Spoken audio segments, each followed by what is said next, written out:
welcome back to Card Art. Tom and Akira still here to bring you round 2 of the modern RCQ. Thank you for bearing with us. We had round 1 go a little bit long because there was a Dredge versus Yawgmoth matchup, and that took a little while to go through turns.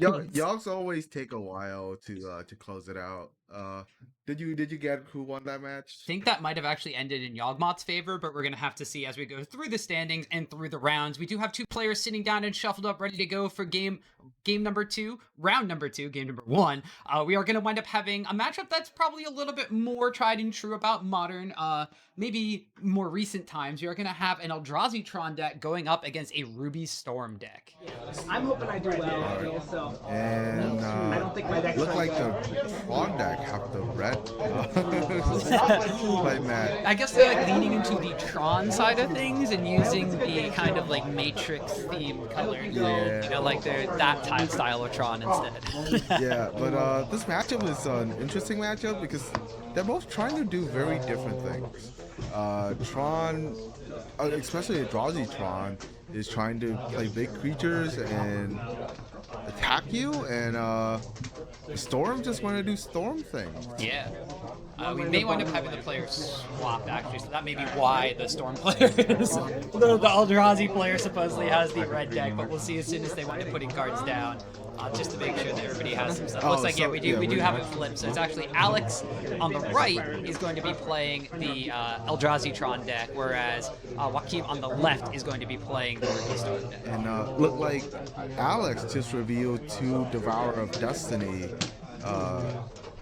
in turn 1 here, just to get to stack his top cards of his library. So it helps smooth out the draw a little bit. Maybe hit some land drops or find some early threat to really put a stop to the Storm deck. All right, so look like we have a Urza's Mine into an Expedition map. Pretty standard turn for Tron here. Land pass for the Storm deck as well. Potentially looking for a Surveil land to smooth out the draw here, and we might, since Eldrazi doesn't have that many interaction, we might be able to see a turn 2 combo from Storm, because it looked like they both kept that 7. Yeah, and so like you mentioned, both of these decks are kind of doing their own thing, but they're both doing it very quickly. We see Alex already with Urza's Mine and Urza's Tower in play, and a map represents the power plant coming down next turn to slam down a big Eldrazi. But Joaquin on the flip side, like you said, if they wind up just going ritual, Ruby medallions and rituals, they could also pop off and just win on turn 2. Yeah, so we might see a quick game 1 here. Really depends on how this Storm deck play out their turn. So land. Alright, now we're waiting with bated breath. Are we going to see land ritual, Ruby medallion pop off, or are we just going to see land medallion go? That's the big question mark here. But that's still put a. So here comes the other Ruby medallion for that round. I believe is Prodigy, something like Monsoon Mage. I think the Prodigy is the flip side. So round Monsoon Mage is another Ruby effect, arguably better than Ruby Medallion. Every time you cast an instant sorcery, you get to flip a coin, and if you call the flip right, you don't take damage. If you call it wrong, you take 1 damage.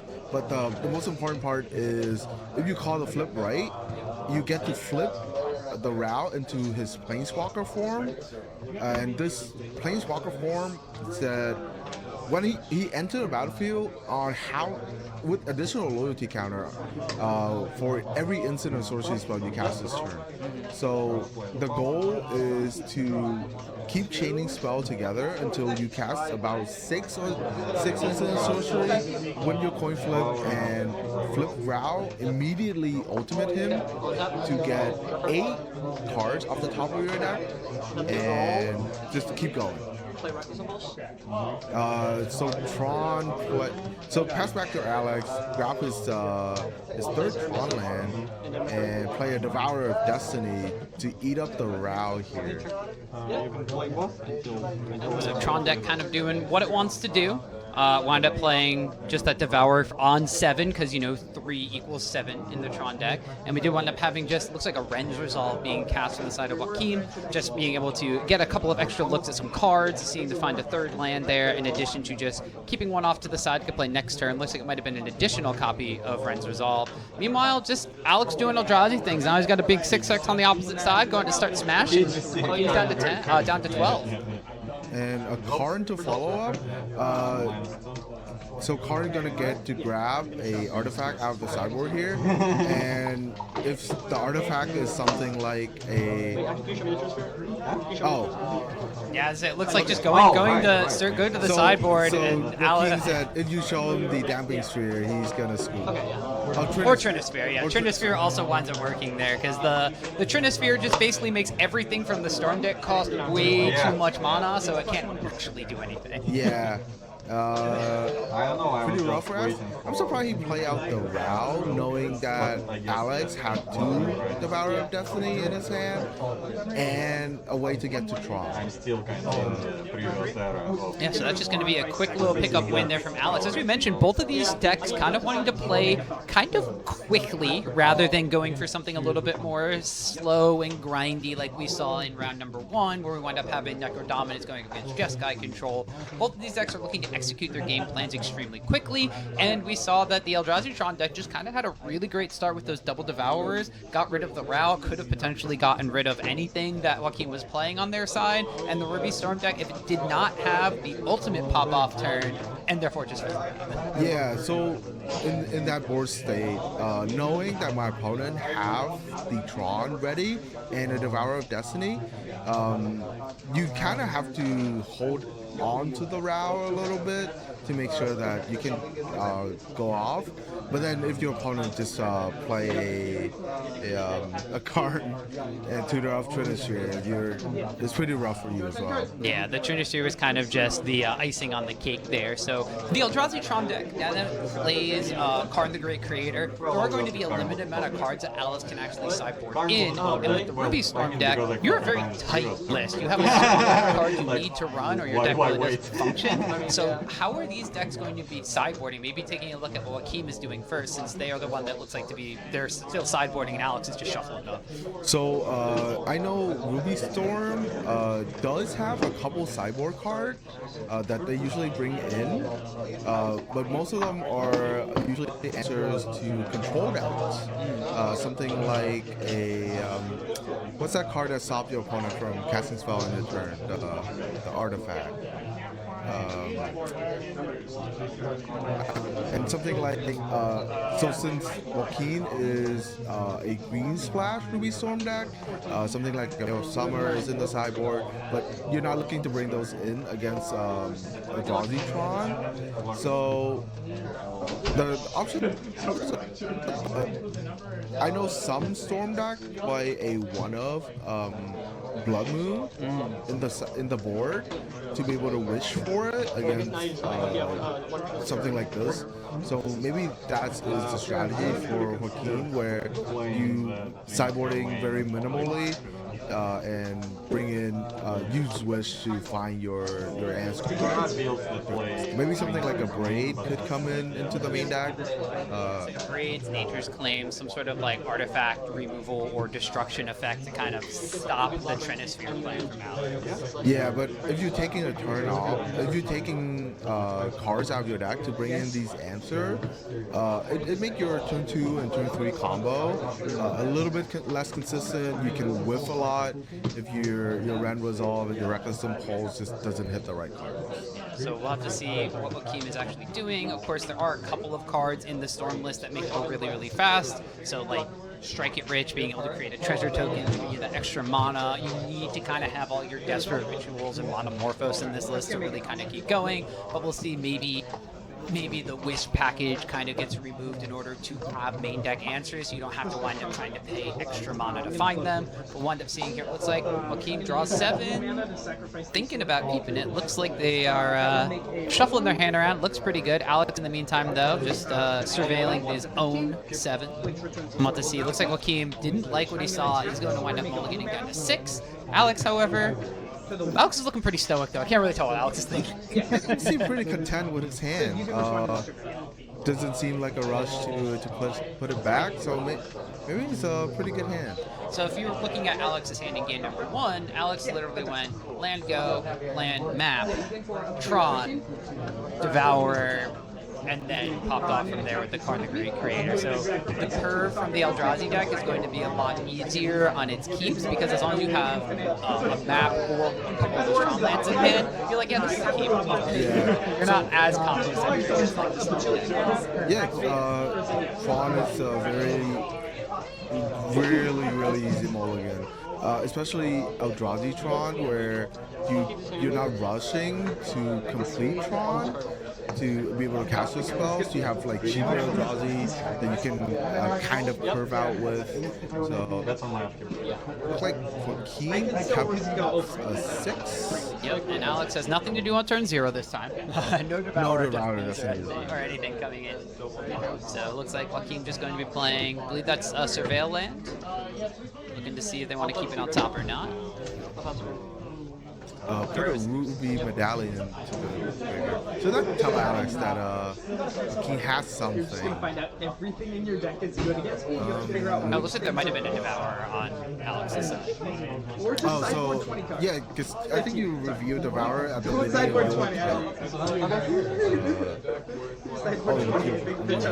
yeah, so he did reveal a Devourer of Destiny at the beginning of the game, But and it doesn't go to first. yeah, so on his first upkeep, he did resolve the Devourer of Destiny. And there it is. There it is. Best thing Devourer of Destiny can do is go under a Ugin's Labyrinth. This is like Eldrazi Temple type of effect here. And it's just kind of ancient tune. In modern, that costs you a card in your hand, similar to something like Temple Cavern. But getting a 2-mana boost early on is very powerful. Meanwhile, we did see Joaquin going with what they basically want to be doing here, especially on just a mulligan to 5, is throwing out that Ruby Medallion as soon as possible, which is indicative of why they wind up binning the one from the Surveil land. Meanwhile, there is an Eldrazi Temple on the side of Alex, so representing 4 mana, but no Thought Not Seer or anything to try to attack Joaquin's hand, which we'll have to see if it goes back to bite him, because Joaquin was reaching for some dice and reaching for some magic we might be able to finally see a Storm turn on the card art stream here. So starting off with Glimpse the Impossible. Oh, there's that Blood Moon too. They have the Blood Moon in the main deck. I usually don't expect Blood Moon in the main deck for Storm. Does see it come in here. A Shattered Skull Smashing is the land for turn. That's also one of the Storm win conditions that you can play in the main deck. Just a good old Shatter Skull Smashing. Throw it in your opponent's face once you storm off and build up a bunch of mana. So look like he might have fizzled, but oh, Kozilek Command. So we got Kozilek's Command coming into play. So that's going to just looks like we're gonna wind up having, what modes are getting cast here? Looks like we're gonna have like the pseudo dig through time being done. So I believe this is in response to the Blood Moon being cast. Yeah, so for Key just chain a ritual, so he went Glimpse the Impossible, Paradic Ritual into a Blood Moon. And Alex is responding with Cause That Command against the Blood Moon, because once Blood Moon resolved, you can't cast Cause That Command anymore. So that makes sense. So trying to recoup a little bit of lost mana by sinking it into some of those Eldrazi spawn. And then in addition to that, it looks like just going to be using that pseudo dig through time type mode where you're actually able to just scry for a couple of cards and then draw cards. I believe this is X equals 2. So just kind of looking more of like a, what was that card from Kaladesh block that created energy, Scry 2, True 2? I think Tune with Aether? Tune with Aether? So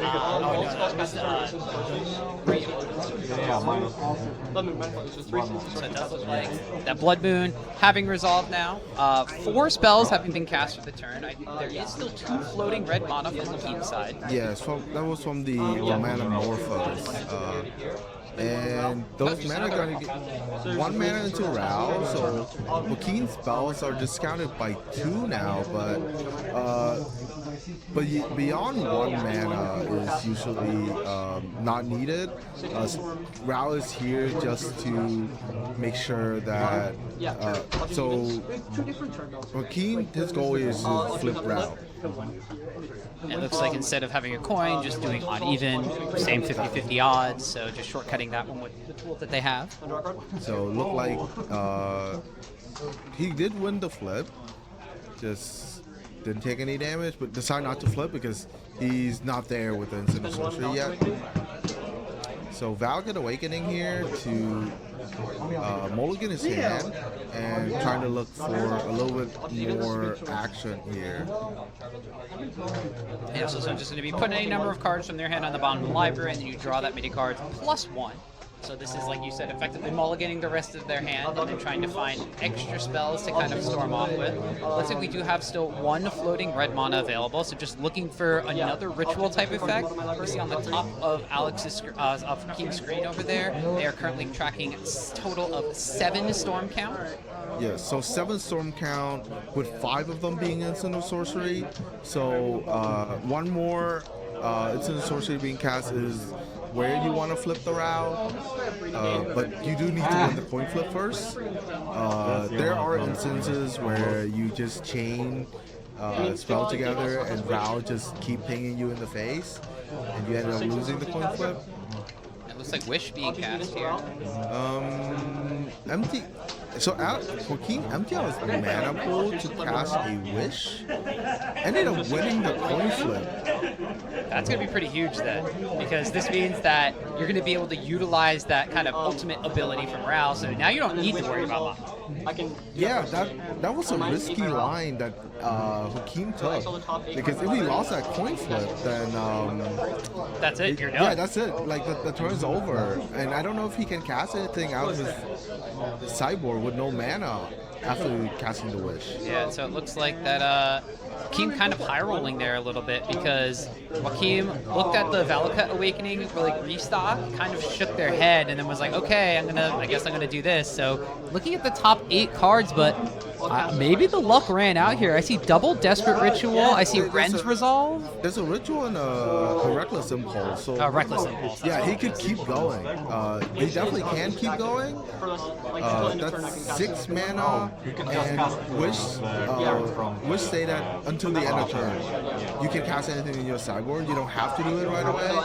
So Joaquin gamble kind of paid off. Yeah, so we'll see what happens. What winds up happening now? We have the Reckless Impulse trigger, and it looks like Questing Druid and a fetch land. It looks like just cleaning up the board of the cards you can actually utilize. Just putting all those. That was 5 lands in the top 8 as well. Yeah. Not the greatest. Not the greatest, but fighting 2 Ritual and 1 Impulse Draw effect is usually enough to keep you going, especially with the Wish already cast. So what Joaquin can do here is cast a Pass in Flames from his sideboard and just keep going.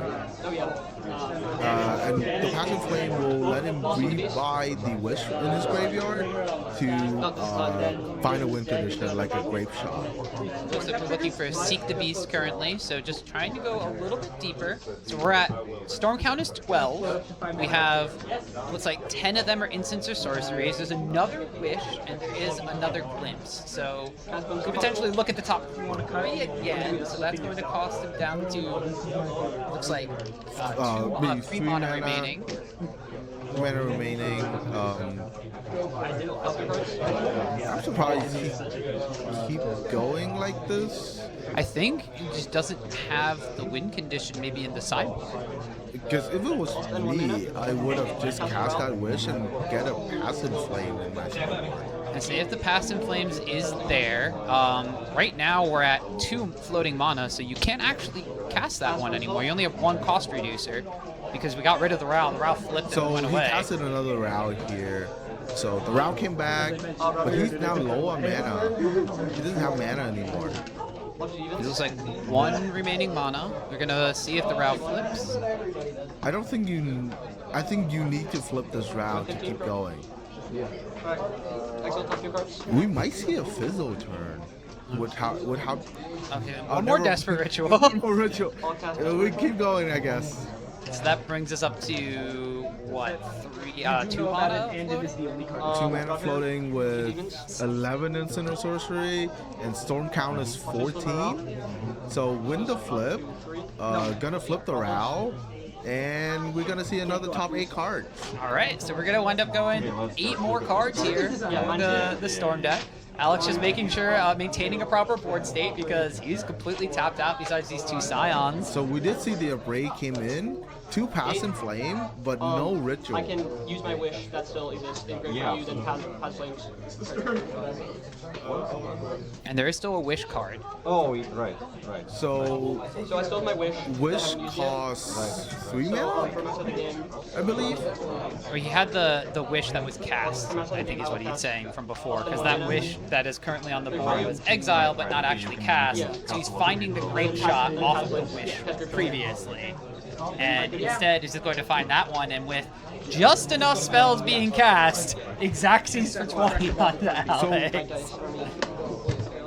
I don't think that's how it works because Wish only let you play 1 card from your sideboard. I don't think that Joaquin actually played anything off of the first Wish that he cast. He had the Grape Shot that was there, and all of the Storm effects were trying to get to the point where you could actually cast the Grape Shot for lethal. Oh, so he never ended up using the Wish. Correct, yeah, because it says you can play it this turn. You don't have to use it immediately. I thought he did. I thought he used it to cast something, but apparently he didn't. No, so that's going to be Joaquin taking a game number 2, which means that we are going to get a 3rd and final game of both these decks that are kind of just ships passing in the night doing their own thing. Yeah, so I think so. The goal for Alex here is to kind of replicate game 1, but since he's on the play, in turn 3, if Joaquin doesn't combo off on turn 2, a turn 3 card could close out the game. That would be very, very powerful. The turn 3 Karn, like you said, just being able to find the Trinisphere, being able to just completely lock them out of the game would be very, very powerful effect here for Alex to have.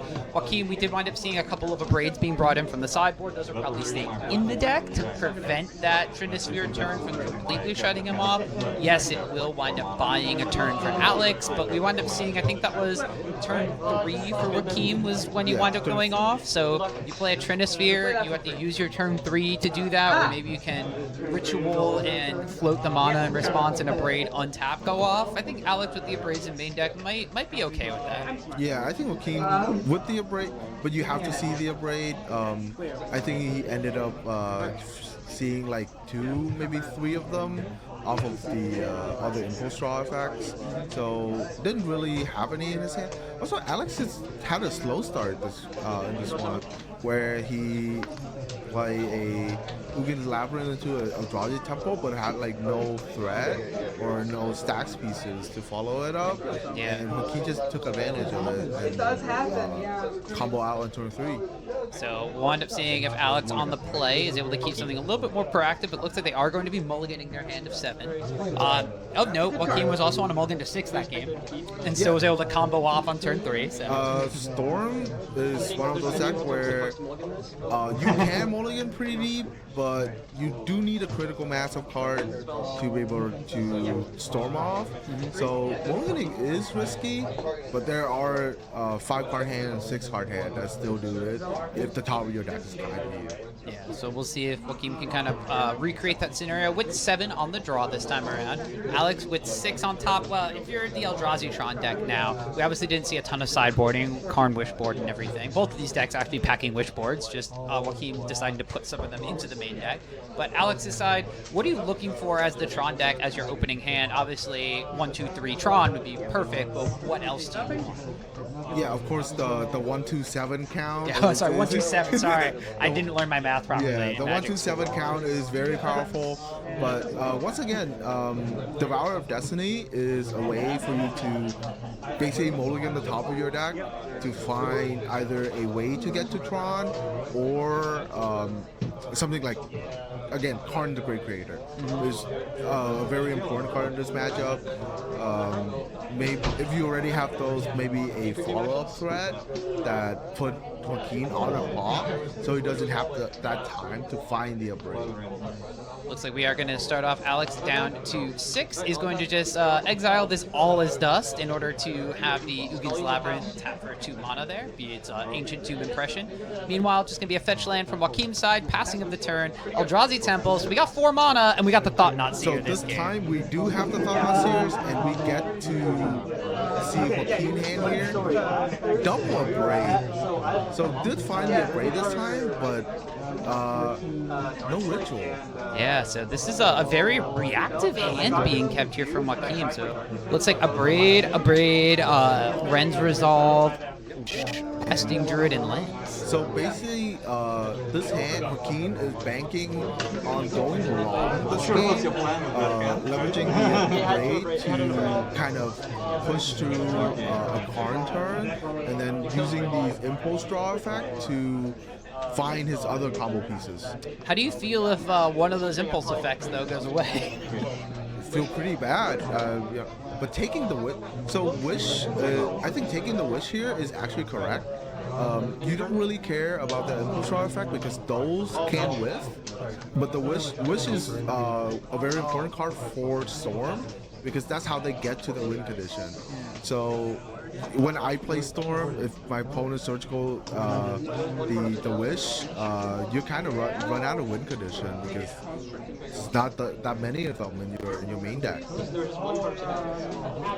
you're just having cracking of the fetch and the pass turn here. So of course this Thought-Knot Seer can potentially draw Joaquin a card if he's able to kill it, but with only 3 damage from an Abrade, that doesn't seem very likely. You really don't want to be using your Storm abilities to kill off this Thought-Knot Seer.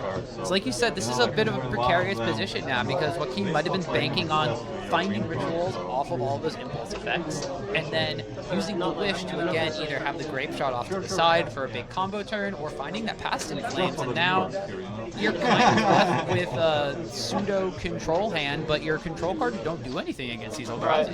Yeah, so usually the Braid is not there to answer creatures. It is there to get rid of stacks pieces. And so I don't know what Joaquin can do here. I think you just cast one of those impulse effect, hope the top of your deck is good, and okay, so are we playing the creature side? It looks like it. Looks like maybe we're going into backup plan territory where we're going to be trying to just make a large questing druid. I think that was the plan is. I don't know how many turns you get to do that. I don't know if I like it, but alright, so you have questing druid, you have impulse effects. If you impulse into ritual and then impulse again and find another ritual, this questing druid is large enough to block the Thought-Knot Seer profitably, but when Alex is tapping 6 mana, okay, it's just 4 for the One Ring. That's cool. Yeah. But still, now that plan might be out the window if you're planning on attacking because Alex is immune to damage this turn. Yeah, I think the Questing Druid is a blocker here, not quite an attacker. You do need to chain a couple rituals together for this Questing Druid to be big enough to block the Thought-Knot Seer, but it's a risky move because something like a Devour of Destiny can just eat up this Questing Druid. Okay, top deck Ral. So did find a Ral. Still need to chain a couple rituals together. Yeah, so Ral is just kind of the starting point for the Storm deck at this point. You still need to use the Ral to find some things, but it looks like it's just going to be Ral and then passing up the turn. But technically, Ral is also a blocker for the Thought-Knot Seer, but one that does die. I think Keen gonna just Storm usually doesn't care about their life total. Just gonna take a couple of punches and kind of roll with it. As long Keen need to find these rituals, especially now with the Ral on board. He does threaten a combo turn. But Alex might be able to just remove it with something like Devour of Destiny. Yeah, so we see quick activation of the ring. So Alex is going to draw 2 additional cards. Has a grip full of them, so we'll see what lands when it coming to play. This is a triple Eldrazi Temple. All right, so this is a different version of Tron math. This is 2, 4, 6, 8. I learned that one in school. But this is just a lot of mana if Alex has an Eldrazi payoff in hand. Now, if you're going to wind up playing like something like Ulamog, you're still 1 or 2 lands away from that. But that Devourer of Destinies, like you said, being able to exile something, that's online right now. If you really want to, getting the All Is Dust back is 1 mana away. That's what I was about to say. Like, Alex can just get the All His Dust back and just clear out this board. And this Thought-Knot Seer, that is looking like a 3-turn call. Yeah, if your plan is to just block to stay alive, that won't work with that All Is Dust under the Ukin's Labyrinth. So Alex contemplating if he wants to get that back now. Now Ukin's Labyrinth, you can just get that back at instant speed, right? So yeah, it could just end of turn if there's a card in hand from Alex. You could just play something like another Thought-Knot Seer, get the All His Dust back, and next turn play it, and find the 2-turn kill. Yeah, the most important part is people would be thinking, well, the All Is Dust is 7 mana, but All Is Dust, reminder, is a tribal sorcery, Eldrazi, so those Eldrazi temples work for 2 mana. That's why Eldrazi Temple is so powerful in this deck. It let you cast your instant sorcery as well. Like this. Like this one, Kozilek Command. Looks like that's going to wind up going after the Ral as well. So exiling a creature at mana value a lot or less, so that's 6. And then we'll have to see what the other effect is coming out from Alex. Looks like might have just been the Scry effect. Oh no, this is on the stack, so this is before it's actually being targeted or whatever. We're going to just get a Seek the Beast here so that Joaquin potentially throws the 1 Questing Druid, potentially flip the Ral. Yeah, so now you flip the route to protect it from the Kozilek command. It does target, and when you exile the Ral and put it back, it's no longer targeted. Yeah, so so it is a 50-50 to save the Ral, but it's just what you have to do. And Joaquin did get lucky, which you do need a lot with this. You need some luck with this Storm deck. Well, Joaquin had a lot of luck in the previous game, too, in order to flip the Ral after almost fizzling out from the Valakut's Awakening. So it's not the worst thing in the world to try to bank on that when you've already had a lot of luck. But it does look like that the secondary mode for Alex was to create a bunch of Eldrazi Scions, and instead is now just going to replay a brand new One Ring so that you can now draw an additional card, and you do have the protection clause again this turn, just in case Joaquin finds an avenue to kind of storm off of the flip round. Yeah, the thing about the One Ring is all these Storm decks play a copy of Alchemist's Gambit in the sideboard to get around One Ring decks, and Joaquin, now with the Ral and 2 Ritual in Exile, can start to go off here. Alright, we got the mana counter again, we got the Storm counter as well, so we are going to have Metamorphose to start things off, just a 1 mana Metamorphose. So gonna plus the route first. So Alex gonna let him have a little kicksy backsies there, but does have to activate the route first, get the discount, and now we're gonna start casting our ritual spells. Yeah, so now we're gonna use 1 mana, probably pop that Pyretic Ritual right there. Actually, nope, just Ren's Resolve in hand first. Yeah, to see, just want to see what we got first, going on first, before committing to that Pyretic Ritual. So, Invalid Awakening. Alright, so there's a mulligan. And a Glimpse Impossible. So, another Impulse Draw effect. Still have access to 3 mana plus Pyretic Ritual, so technically 5 mana. There we go, so we go up to 3 floating mana. Looks like we are just going to take down 2 mana here for this glimpse. Oh no, just playing a Ruby Medallion from hand, so now everything just calls for 1. So the Glimpse is 1 mana, use the floating mana, play the Glimpse Impossible. So that should be an additional Storm Trigger, 2 there, 1 more for Medallion as well, right? It does count that. Yeah, but you have to count it separately for Ral as well. I played a couple of times with Storm. The dexterity to track all of these triggers is a real factor in playing this deck. I never thought playing Magic required physical dexterity. Alright, so now we're going to get the best trick in the book, a 1 mana Monomorphose, which creates 2 mana. So that is going to net 1 positive mana and draw a card.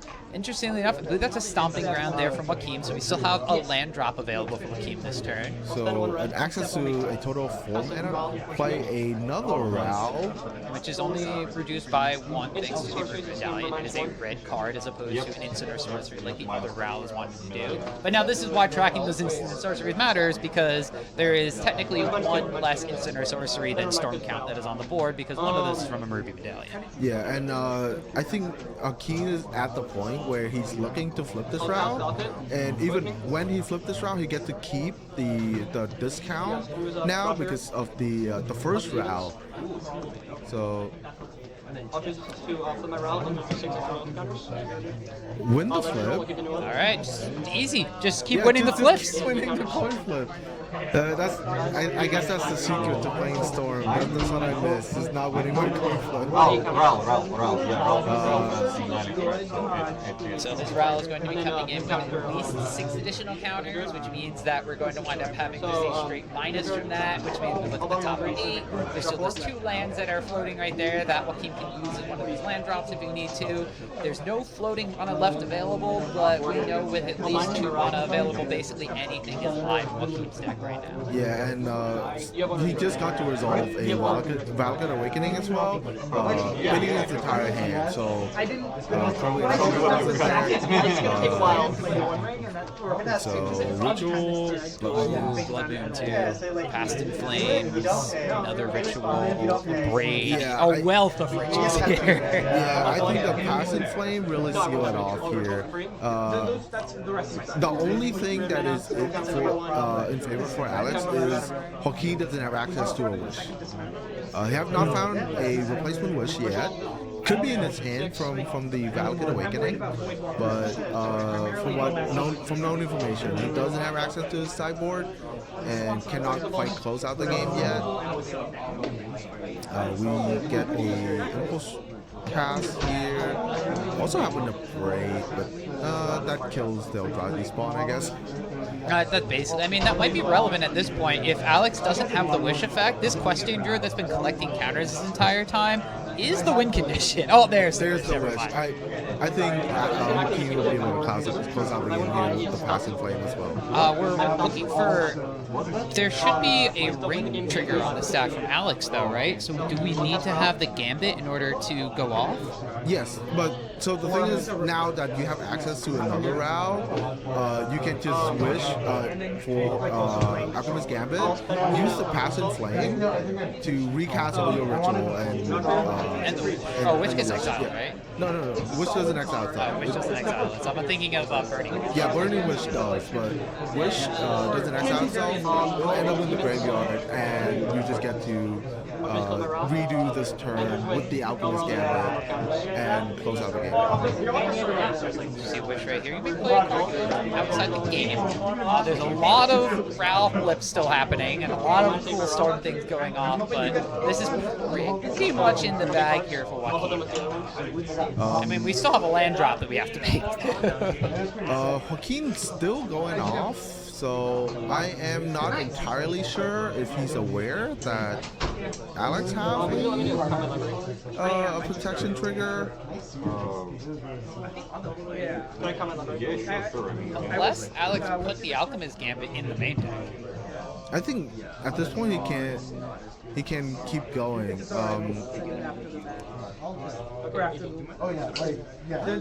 Wonder if Shadowskull's mashing bypass.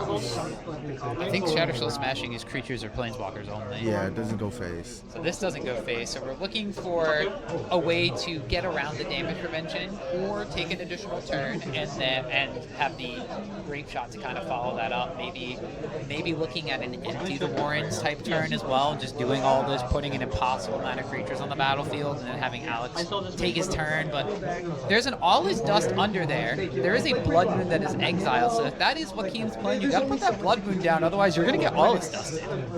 Yeah, All His Dust is there, and Alex does have a land drop to get there, but I don't think Joaquin have access to a Blood Moon, because the Blood Moon got exiled from the Ral ultimate. Okay, so it was a Ral that was exiling. Unfortunately, it is a little bit messy when you start exiling in multiple different piles and everything. The players seem to be keeping track of everything pretty well. This is Ral number 4. Ral number 4. All right, 4 for 4. Let's see if we get the instant flip on this one as well. I'm not even sure if Joaquin want to flip this one. I don't know. You might want to be very close to decking yourself with this one. The deck does look a little bit thin. Take 1 damage here. Pretty inconsequential, I think. Just deals 0 damage to Ral. Roll for Russia. Just casting Shadowskull Smashing to get more storm count. This is another flip. Does get the Questing Druid up higher. This is a 17/17 Questing Druid that can attack this turn. But still, there is a 1 ring protection trigger. I'm not sure if Joaquin's aware. If Joaquin is not aware, they're about to be very sad if Alice can untap and All Is Dust. Especially that Shatterskull Smashing was one way to clear the board of these Eldrazi Scions that Alex has for blocking. Yeah, so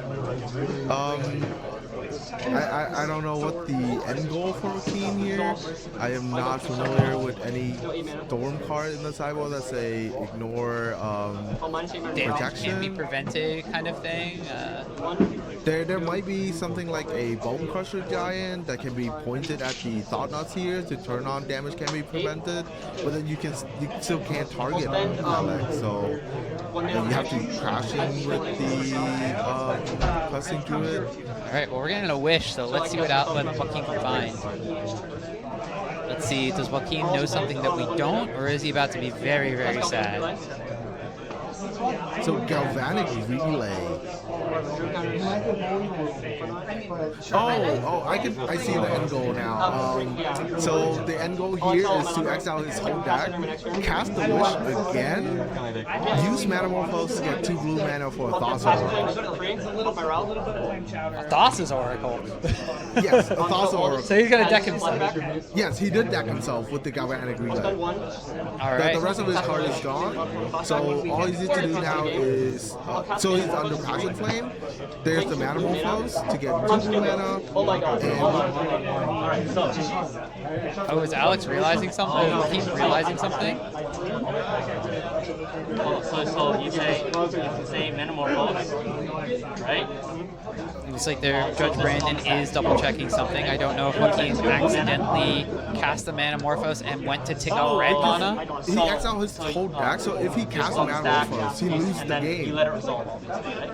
Oh And then no! you Alec, exiling the entire library means you have to draw. Before you empty out your deck to get the blue mana. And then Okay, so you no, but you make So Joaquin is see if he can go back you on still, it. you still have 5. So, But I so don't you have know how in a Kamari. Oh, but you have no choice again, so you So there's no library, no way to draw a card, no blue mana in the deck either, since this is rule version of the deck, so no blue mana. The Thassa's Oracle is in the sideboard. I did it wrong. So yeah, so Joaquin did it wrong. Yeah. He you just did it chose wrong. Metamorphose. So. I got lost in sauce. Alright, so that was game 2.